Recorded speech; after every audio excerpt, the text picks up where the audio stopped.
Hey, Brad, welcome back. It's our first Tuesday edition of the season because it's the college football playoff rankings came out just a bit ago, and we've had a little bit of chance to digest them.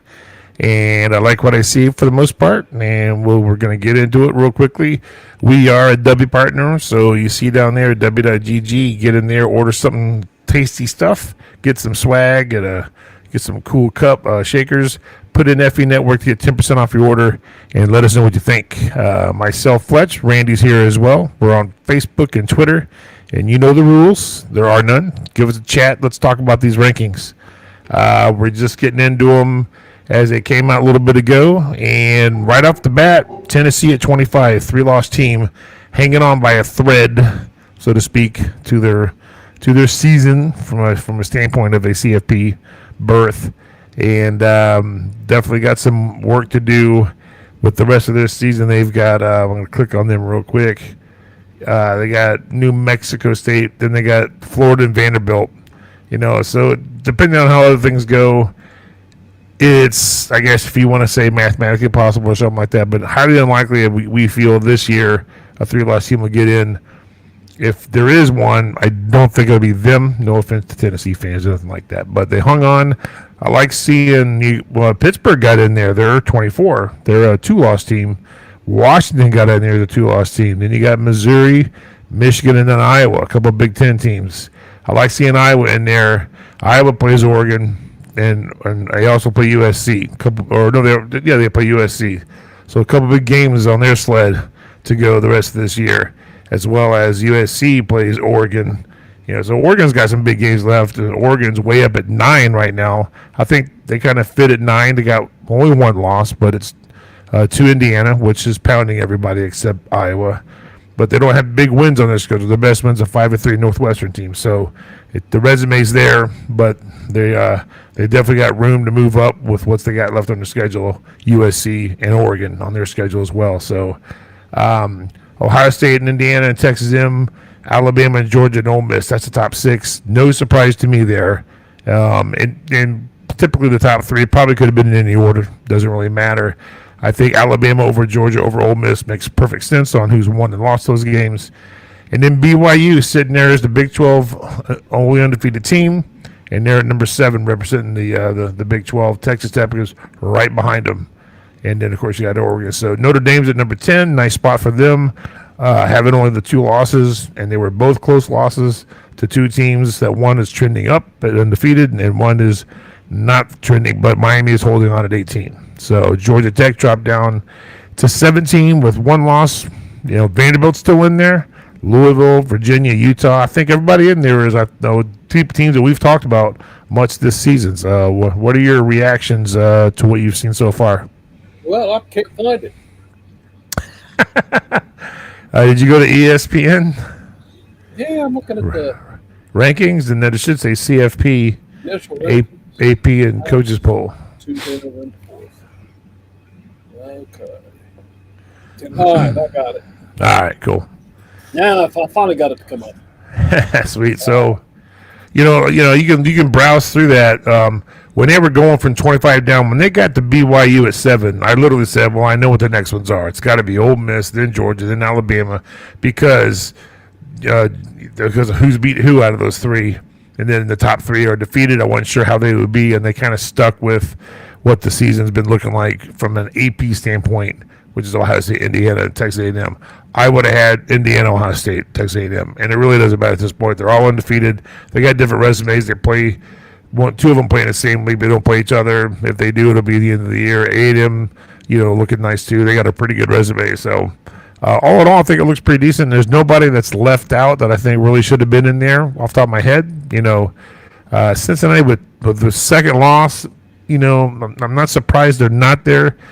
Do they deserve it over Tennessee? I don't know. I mean, I want to say yeah because they've had a nice run going, but I think if they hadn't got pounded by Utah, they might still be in there. But that was now it was on the road, and we all know, you and I talk about it, it's tough to win on the road, but they got beat down big time by Utah. Oh yeah, they did. I was looking at that. Yeah, I was looking at. So we do have 2 lost teams in there at 11 and 12. I'm basically looking at the top 12. That's what's going to That's who's going to make the playoffs. Right. So with an argument from Utah, Virginia, and Louisville, which is not really surprising at all. So that'll be and the matchups coming up are certainly going to be going to change this when it comes to head. That's for sure. Oh yeah, lot of these teams will move around because of, like you said, playing each other. There's no doubt about that. And then your five conference champions will get in, but the first four seeds are 1, 2, 3, and 4. That's kind of interesting. So 1, 2, 3, and 4. Like right now, Ohio State, Indiana, Texas A&M, and Alabama will be 1, 2, 3, and 4 bye weeks. But then you have to put in, obviously, one of those two is probably the Big Ten champion. Good choice. Good. I might be, probably A&M or Alabama is going to be winning the SEC. And then you got to go down to BYU. They're going to be the winner of the Big 12 according to these metrics or whatever the poll. And then you go ACC all the way down to, where am I at here? Virginia. And then what they showed on the thing was you got to go off the top 25 and find Memphis as the fifth conference winner that automatically gets in. There's a group of 5 kind of thing. Right. So that's interesting how that is, but a lot of that's going to change. We know that. So, but it is interesting if it is right now, which it doesn't. So it doesn't matter. But yeah, a lot of these teams, you said the top 12 for sure. Utah, they're definitely still in, as well as Virginia, just because they're fighting for the conferences. And then even Louisville, Vanderbilt may be in a tough spot, but they only got 2 losses, and they got a couple games coming up. Finding yourself, when you're down that way, you really got to hopefully find yourself to get into your conference championship game if there's a way. It looks pretty hard for Vandy to do that because of how many other teams in the SEC are a little bit up higher than they are versus if they were in the ACC or they are in the ACC, well, Georgia Tech's the ACC. So Vandy's got a tough road, but it's not impossible. We got to, and year of the weird. Who knows? That's one thing I noticed right now. They did the top 12 plus Memphis, so top 11 plus Memphis. Oklahoma was out, and out of 12 teams, 6 of them weren't there last year. So that's parity. That's pretty good. A lot of people complain it's the same teams every year. It ain't gonna be that. Ain't gonna be that this year. No, Ole Miss and Alabama didn't make the playoffs last year. Either one, they were right on the outside of that bubble. Oh yeah, absolutely. 14 and 14, with an argument to get in. The interesting thing is, the following Saturday, given that they hold this weekend, is that Oklahoma-Alabama matchup. That's looming pretty big if Alabama gets past LSU. Yes, yeah, absolutely. Oklahoma has a bye this coming week. They have a bye before that big game with Alabama, I'm pretty sure. Yeah, I'll click on them right now to see what we're looking at. Yeah, they the 15th, so they're off this week. They play the 15th against Alabama, and then they play Missouri and then LSU. So it's not easy for the Sooners, and and of course that's at Tuscaloosa because last year was at Norman. So you got to feel good about Alabama, but that's why they play the games. You never know. Basically, Oklahoma literally knocked Alabama out of playoffs last year with that loss. That was a huge loss, and to be honest with you, it was an embarrassing loss for Alabama. The way things were going with Oklahoma, they weren't near as good last year as they are this year, record wise, and all that. So. That was a nail in the coffin because of it was a third loss and it was a bad team to lose to. There's no doubt. So for sure. But I don't see Tennessee hanging in there with 3 losses. Then as far as the top 25 goes, I still don't see a team with 3 losses getting in that top 12. No, Tennessee hanging on, but they're in the SEC. There's 9 teams in the SEC in the top 25, so they a big ladder to climb in their own conference, which is what just to get up to be relevant, to be one of the extras. It's still tough for them. Where if you look at Pitt, who's 24, heck, there's only 1, 2, 3, 4, maybe 5 other teams before the teams in the ACC. So their ladder isn't that hard to climb if they can make their way to the ACC championship, maybe even win it. So interesting how it lays out depending on what conference you're in. Nice to see Washington get in there. Their only 2 losses, I believe, are to I think Michigan and Ohio State. They beat everybody else. So they haven't been getting any love from the AP writers, but a lot of people have been talking about them, and they got some love from the CFP. It seems like the CFP is looking at things a little differently, and like they were talking about this year, the strength of record metric is a new point that they're taking into effect. So that's basically, I think, how the rest of the top 25 would do against the teams you've played or something like that. So. But yeah, these are the teams that have been making headlines for the last 10 weeks. There's no doubt about it. A few others, like I said, Cincinnati, they've been real good. But man, that was just an ugly loss. Honestly, if they can find their way to the Big 12 championship, which they've only got one loss in the Big 12 now, so it's not out of the realm of possibility. That might be their path in. So a little early to look at what the ACC and the Big 12 are going to do if it's more than one team or not. Last year, obviously, Clemson falling backwards into the championship put SMU in. If SMU had won that game, Clemson probably wouldn't have got in. But that was last year. So yeah, I'm kind of surprised Tennessee in there at that 25th spot. Cincinnati has 2 losses, right? Yeah, they lost on a last-second interception at Nebraska. So and then they ran off 7 or 8 in a row before they lost to Utah on the road. So both were road losses, and yeah, I mean, I if UC was there instead of Tennessee, it wouldn't bother me at all because I can see UC being there. And Tennessee's, I'm looking at I think they've lost to all the ranked teams they've played. No big deal. They lost to Georgia, good team. Lost to Alabama, good team. Lost to Oklahoma. All 3 teams are ranked high. So yeah, it just depends on how you look at it, I guess. Yeah, the thing is, you get down there after Iowa, Michigan, Missouri, Washington, Pitt, Tennessee. Tennessee's got to jump 13 teams to get the playoffs. Yeah. It's nice that they put the top 25 in there, but really looking at the top 12 and who realistically has the best chance to stay in the top 12. With some key games coming up, it'd be really interesting. But there is a couple of 2-loss teams there that can certainly make some noise. Georgia Tech sitting there at 8-1. It could certainly be in the ACC championship because they don't even have. There's Miami right there. Yeah, with one loss, Miami's got below them 6-2. Yeah, and they. I believe both their losses are in the ACC, so they're still hurting bad. Georgia Tech was undefeated. Now they got 1 loss. And of course, Virginia's undefeated in the ACC. They're still kind of in the driver's seat.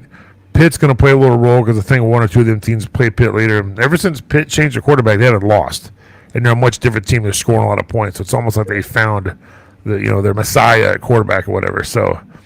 I think Texas sitting at 11. They're right on the bubble if you count the 12 to get in, but one of those teams is more like 11 to get in because you got to get the group of 5 in. But Texas is they only got 2 losses. They have a couple miracle wins, but the rest of the schedule is good for them if they win. They play Georgia. They play A&M. In the year, they got a way to go. Yeah, they got a bye this week, and they play Georgia at Georgia. If they win that game, that's a nice win. It's going to be a tough win, but it'd be a nice win. I don't know if they'll win it. I don't think you're going to see Texas ending up in the top 12. I just don't. They got to get past. I agree. They got to get past A&M. That's a tough road. And in between them, they got Arkansas, and Arkansas we know can score points. So, well, Arkansas is a dangerous team. They haven't their record stuff ain't that good, but they almost did it almost every game. Yeah. They're battling right there. So, if it's at Arkansas, I'm not sure where that game is. But right, that's a real tough road for Texas. It is. It is. Vanderbilt also. A tough road for them. But basically, where'd you go? Did I lose you? We lost both of us. Now we're back though. Hey, you're on the other side. Let me see if I can fix that. Hey, there we go. I don't know what happened, but hey, I've got some Michigan fans trying to get into my podcast and ruin it. But yeah, if Texas is gonna win that, man, then they earn it. But you and I both in agreement. I don't think they're going to win all 3 of them games. I think like we've said, Ohio State and Indiana are on a collision course. I actually would have Indiana 1. Me too. Ohio State 2. I think we agreed on that the other Yep. day. But, I mean, either way, not a big argument. Like I said, it's going to end up coming down to that Big Ten championship. Oh, yeah. And it would be nice, regardless of where they're ranked, if they both could stay undefeated, then that Big Ten championship is just going to be sweet. Granted, if one of them has a loss, it's probably going to still be those two teams. But, technically, Michigan's only got one loss in the conference. So if they beat Ohio State, they have the tiebreaker. So, but yeah, you want them to go undefeated all the way, be there, and have a nice conference championship. And now there's a lot of talk about should they stop having these conference championships from the standpoint of why beat one of your teams and potentially knock them out of the CFP. If you go undefeated, you got two undefeated teams. Indiana and Ohio State don't play each other. You could not have a conference championship, and then you have a better chance of getting them both in. They're probably both in anyways, but it's just, the semantics of things. But yet, it's a moneymaker for these conference championship games. But, are some guys going to sit the conference championship game because it's meaningless? I don't know. It's just an extra game. So it'll be interesting to see how that moves forward with the what was it, 20 years ago? They didn't have conference championship games, so they start bringing it all in, and now it's like they potentially might get rid of them all again. So, yeah, and that's kind of. I mean, they play those conference games. I mean, it's unfortunate we don't get to see Ohio State, Indiana. Right next to each other. To think that would be one of the games that they'd have on the schedule every year. Yeah. But yeah, I don't get that. But you kind of hate to be robbed of that game. As the fans and all that, a Big Ten fan or however that works out. I mean, you hate to not have that. But yeah, I mean that's what they're talking about. I mean, if Ohio State and Indiana play in the Big Ten championship and they're both undefeated, win or lose, either way, they're both going to be in the playoffs. I agree. Be in that top 12. One of them's going to get a bye. The thing is, if you get that bye, I was looking at that today. If you get that bye, you don't get a home game, right? Because the second round is a neutral site. Yep. So, I'm not saying that you don't want to buy unless you get healthy and everything else, but in some cases, I could see where somebody could really get on a roll like Ohio State did last year. Perfect example of a team that had lost a game there at the end and didn't have to play in the championship. Had that extra week to get healthy, put things together, and make a run right through the playoffs. And I can look and see 4 or 5 teams that I can see doing that exact same thing. Sure. Yeah, all 4 teams that had a bye last year lost their first game. So it just makes you wonder. It's not so much are they stale and or is the other team just hot because he just came off a big win and they're going to get momentum. In Ohio State's case, they were just, but Texas was the same way. They played a home game, beat Clemson, and they went on, to get all the way to Ohio State. Notre Dame, couldn't have a bye last year, so they were the same way. They beat, I think, Georgia. Then they beat Indiana, and Penn State. Yeah, so it is an interesting dynamic whether that, if it happens again this year, that's probably going to be something they're going to look at because – maybe in football you don't want that time off. I don't know. I mean, if you look at it, Ohio State fans, much like yourself, big Ohio State fan, Ohio State got beat by Michigan. So here they came in at 8, in the playoff thing, and of course they got on a roll. But I seriously believe with that loss to Michigan, if they would have lost in the first round, Ryan Day's on the hot seat. He's probably gone. If they had lost to Michigan and lost the first round, they're probably gone. Yeah, so he was, that first game, they pulled him off and they won a championship. And it saved him. Now he's the. Oh yeah. Now they proclaim he's the greatest coach in college football. Yeah. A year ago, he was one game away from really being on the hot seat, or like you just said, possibly being fired. Absolutely, there's no doubt about it. Yeah. So I don't agree with it, but that's exactly the narrative that was going down. They were about ready to run him out of town. His family was under fire, which is baloney. I wish it was never like that. Shouldn't go after man's family because he's the head coach or whatever. But yeah, what a difference a year makes. Franklin, one game away from the championship, gone. Kelly gone. Ryan Day could have been gone, not gone. Wins it all. Greatest go. I mean, that shows you how fickle some fans are. Oh yeah. You have your. I know many fans, whether it be Alabama, Notre Dame, Ohio State, whatever it is, that are true hardcore fans. Sure. I mean, they don't waver either way. But I also see so many of them that, right as soon as something goes bad, they know what happened. They know what they did wrong. This, that. They need to get rid of it. They need to do this. And we heard that about Ryan Day when they lost to Michigan the year before. And then last year, and like I said, we're going to that playoff, it's like, man, they lose in the first round. Who knows where Ohio State would be right now? Who knows who would be coaching? Yeah, because it was a Tennessee invasion. Half the stadium was orange. So many fans sold their tickets. The home game, and I remember watching that, and I had a little trepidation in my belly. I'm thinking, I don't know what we're going to play like. Because the last time we saw the team, it's the worst game they've played in a couple of years, let alone last year. They were 10-13. It was ugly. But man, they just came out and just within no time at all, you knew something's different.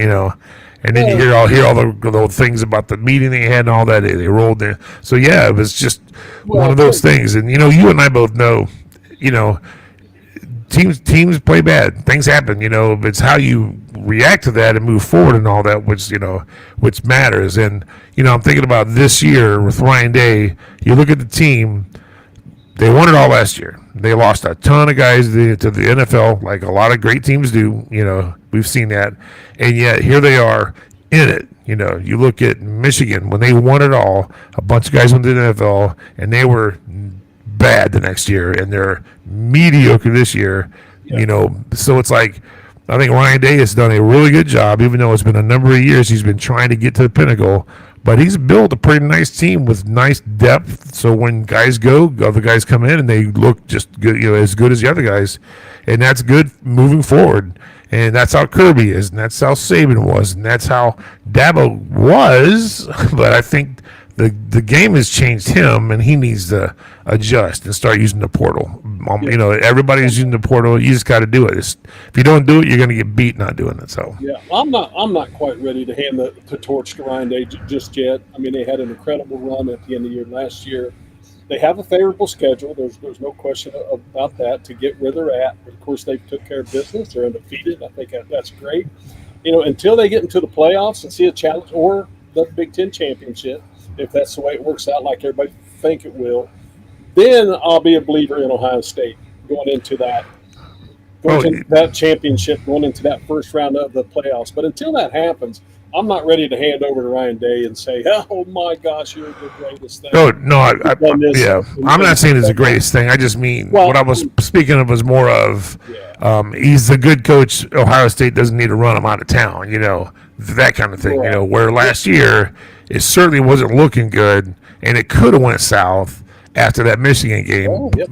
Thankfully it did, because he has built an incredible. I mean, just like other guys losing their coordinators, getting other guys in there, and they're doing just as good of a job as the year before. It doesn't mean he's going to win it all this year. Chances are he probably won't, because not very many teams, win 2 in a row. It's tough to win 2 in a row, and it's got to be tougher this year because you got 12 teams in it. Right. So there's no doubt. But I agree with you. Like I said, that'll be interesting how that all's going to play out. How you doing? Yeah. How that all's going to play out with that. Of course, as an Ohio State fan, probably, with the losses from the last couple of years, one of the biggest games for them to get to Michigan. Oh yeah. I really can't see them having a whole lot of trouble with Michigan. Indiana thing, I'm really not sure, about that. Starting to get a little bit, a believer in Indiana as they move along and really take care of business. And they're really scoring, really looking good with their quarterback and all that. So that'll be really interesting. But like I was saying, to me, it'll be really interesting when Ohio State gets in the playoffs, and if they see a Georgia and an Alabama, Texas Yeah. A&M, Pick a team. Yeah, no doubt. They're all really good right now. A lot of them. I mean, yeah. So I mean, tough. that'll be real interesting how that all comes out. And if Ohio State does it again, then I mean, you have to say, hey, Ryan Day found the secret recipe after that Michigan loss a year ago, and he put it together, won a championship. He kept it together all this year, and he did it again. Well, then you certainly have to say, wow, Ryan Day has turned the corner here. He is one of the better coaches. Obviously, they do great at recruiting. Right. There's what I'm saying. They certainly got a nice core of some really good 4 and 5 star players. There's no doubt. Jeremiah Smith, some of them came. Caleb Downs was, came over when Saban left. He was big. I don't know if they won it last year if Caleb Downs was there. That's not saying nothing about anybody else. He's just that good, and he's gone after this year, I'm sure, because this is his 3rd year. So a whole lot of things going on. But let me ask you a question, because I was talking to my boss about this, but your perspective being an Alabama fan, mine's Ohio State. If Ohio State goes to Indiana in the championship game for the Big Ten, they're both undefeated, and they lose, they're still in. Right. Indiana gets to bye, Ohio State gets a home game. Right. Would you rather have a home game, or would you rather win the SEC? I feel like I want to win the Big Ten, but at the same time, that home game's pretty sweet too. Well, I mean, that whole game is going to put money and all that stuff in your pocket. But as far as the team goes, I think you're better off to win that championship. Get the bye, because I mean, look what not playing last year, having that bye did to that team. Yeah. How they generated everything. So I think it's certainly depending on some factors, but I think you're always better to have the bye to go into it. Preparation, injuries. It helps on everything for everybody to get on the same page, to get healthy and all that stuff. So. And plus, I mean, you get it's got to mean something. I hate to see it taken away. It's got, hey, we're Big Ten champions. Hey, we're SEC champions. We're, and now, I mean, if we can get, and we talked about it before, if of course this is, it didn't happen for a couple of reasons, but she's still got Oregon in there a little bit. But if it would have been Penn State, like they projected it to be, and if Michigan, I mean, they're still in the mix. Indiana and Ohio State, like the SEC, when Texas A&M and Alabama and Georgia, when you got 3 or 4 teams that can legitimately, make a noise, be competitive in those championship games, that makes it really, really interesting. Oh yeah. So that's why you got to have them. But I mean, to answer your question, I think you're better off to have the bye. Now, how would you like it? Because to me, if there was no bye involved, I'd be like, win the Big Ten. I mean, I don't want to lose the Big Ten. I don't want, so it's like if I think, and I hope they're going to do this, I don't know if it's after this year, or I think it is after 26, is the first 4 teams get a bye, then the next 4 teams have a home game on campus. Those teams that win that game, I think they should, the next round, go to the campus of those 4 bye teams and have another round on campus. So the first 4 teams that have a bye get a home campus game. And then after that, you go and play bowl games in neutral sites for what would be the top 4, I guess. But that's just me. Well, you got to draw the line somewhere. In the first round, you get a home game. If you don't, you get to rest up. You get to get healthy. You get to prepare for you're going to know who you're going to play. I mean, a week before, which you would anyways. Right. But that. Yeah, I mean, I see what you're saying, and I agree with what you're saying. The certainly, I hate to see it, be taken away. Knows not taking that championship game serious. Hey, we're in no matter what. Right. We're going to get a home game, and who knows what goes on behind the scenes anymore. I question so many things anymore with the refereeing we've seen, with the betting that's going on. I don't know. I mean, a home game's going to bring in how many of millions of dollars to one of those programs. Yeah, and as a fan, what I'm thinking of is how awesome we know these places can be when they're on campus and the fans are going nuts versus – yeah, it's Jerry's World is a beautiful stadium, but if it's Iowa and Virginia Tech playing Jerry's World, it's not going to be the same as being on a campus with these teams. Now, some of these teams don't have the big stadiums, so I don't know. It's just I like the on campus stuff. I'm sure you understand that because we love seeing these whiteouts and blackouts and whatever else So, but it was exciting last year. It certainly was. The second round was Rose Bowl and big venues. And as long as they can do that, and have a way for people to get there and fill the stadiums, and it should be fine. But yeah, it was neat on campus. There's no doubt. Yeah, and what's also interesting, we get into the playoffs and all that, and a neutral site and all that stuff. Who's in and who's out? Well, I mean, if one of the top teams is out, a great place to play at, whether it be Ohio State, Alabama's, LSU, Clemson, one of these great places to play at. That's where they should put that game. Right, I mean, right. They should, generate that atmosphere going. I know it's not going to be the same as a home game, but right. You got a team like Ohio State that really travels well. Hey, they would fill up that stadium. Oh yeah. And also, I was going to mention this earlier, and it kind of got away from me. Going back to that Ohio State thing last year in that Tennessee game. Mm-hmm. I'll tell you one of my opinion on that, because you said something about it, and I was going to reply, and I forgot. That happens when you get old. Tennessee gave them so much bulletin board material in that game. They really did. Yeah, they came out with no shirts on and all that stuff. They gave them so much bulletin board material and just gave they put a chip right on them, right on their shoulder. They knock it off, and they'll go, okay, we can do that. So sometimes I think it's best, especially if you're going to another person's stadiums or something like that, might want to just keep your mouth shut and play the game. Yeah, I completely agree. I mean, that's kind of stuff guys like Saban would not like at all his team to be like that. Just get out there and play football. No talking. Don't ever give anybody bulletin board material. It's the way it is. I don't get it. I see teams doing it all the time, or seeing somebody talking. The quarterback from Vandy. I think he's shot himself in the foot a couple of times now. Just friggin' play. I don't mind you having confidence in yourself, confidence in your team. Right. But be careful with what you say and what your actions are, because that just come back and bite you in the butt every time, it seems like. I tell you, a guy that's just like him, but not like him as far as that goes, is Haynes King for Georgia Tech. He's a hell of a ball player. He's gritty. Oh, yeah. But dude, he is humble. His dad was a coach, and he don't play any of that. He just plays football, and he's super polite. He's gratuitous.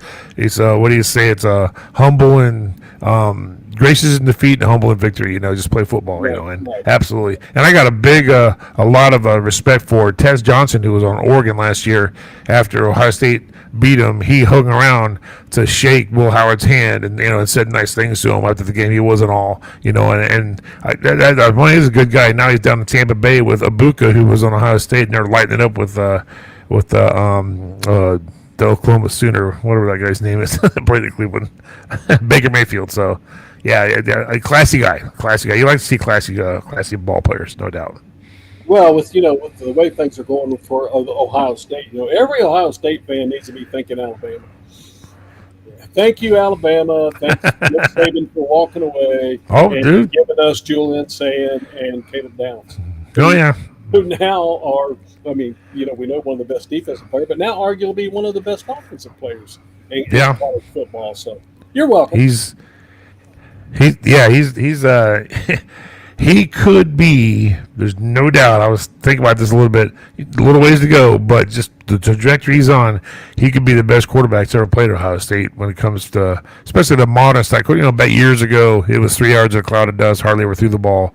He's about as accurate as I've ever seen right now. He's a freshman. A redshirt freshman, but still, he's very accurate. Matter of fact, he had one ball he threw. He only missed 3 passes last week, 4 TDs, 3 incompletions. One that wasn't an incompletion, he threw behind a guy, and it was so like, whoa. He threw behind a guy. He never does that because it's just he's so accurate. When he was being recruited, when he came to Alabama, that's what I knew about him. Everything. I was so excited. That's why I'm happy for him at Ohio State. I was so excited Alabama got him, and then when he left, oh crap. Oh, he went to Ohio State. Oh, even more crap. But I thought he was going to be really good. anyways, Yeah. Honestly, they would have, if he was still Alabama, boy, they would be in a tough spot. I would venture to say that Ty Simpson probably doesn't have that job. Yeah, if he even stayed there. If you can't get that job over at Milrow, then I mean you sure ain't going to get it over Julian Sands. But yeah, Ty Simpson may not even be on that team. He may have transferred out. You never know. Yeah, right. It's a crazy world, man. There's no doubt. But I mean, Caleb Downs was an awesome get. There's no doubt. McLaughlin was good. He's a great center. He really helped us out. Caleb Downs was a generational get, and Julian Sands looking like he's going to be potentially all that and then some, because he's got a couple years to go before he goes to the NFL. But man, Caleb Downs is a stud. Yeah, no doubt. That helped them really helped them put a lot of pieces together. Just friggin' yeah, he's like a quarterback on defense. He really is. You really have to come to Alabama to help Ohio State. I mean, goodness sake. Hey, we sent Joe Burrow down there, but he just went to LSU. He went to the wrong team. Yeah. He sure did. Yeah. What can you say? It happens. Happy. Got to be happy for him to land in a great spot. Yeah. Being very successful. You got to be happy for a guy that that it works out like that for him. Plus, they're both probably making pretty good, daggone good money. No doubt.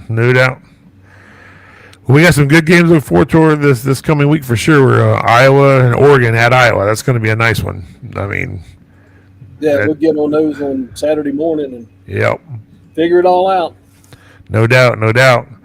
So that's going to be it for now. The rankings are out, and they're just going to be every Tuesday. We'll do this, and we'll just see what's going on. We'll know a lot after the games on Saturday, what's going to be obvious, what's going to move around a lot. But I think they did a good job with the first set of rankings. So it's kind of hard to argue, especially the top 15, I would say.